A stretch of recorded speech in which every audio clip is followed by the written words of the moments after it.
Praja Shanti party అధ్యక్షులు KA Paul కీలక వ్యాఖ్యలు చేశారు. ఇక ప్రేమికుల రోజున పురస్కరించుకొని ఆయన వాలంటైన్స్ డే ఆఫర్ ఇచ్చారు.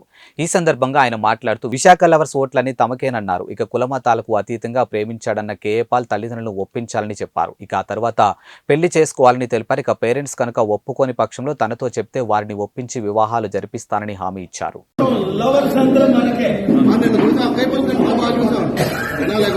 ప్రేమించండి, పెళ్లి చేసుకోండి, తల్లిదండ్రులను సన్మానించండి, మతాలకు అతీతంగా ప్రేమించండి, పెళ్లి చేసుకోండి, తల్లిదండ్రులకి సన్మానం ఇవ్వండి, ఒప్పించండి. ఒప్పుకోకపోతే నేను ఒప్పిస్తాను. ఇది వాలంటైన్స్ డే నా మెసేజ్.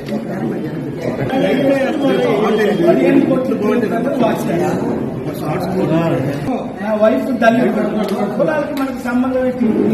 2000 రూపాయలు ఇచ్చి వాళ్ళు ఒడిశా నుంచి నర్సీపట్నం తప్పించుకొని పెళ్లి చేసుకున్నారు. 2000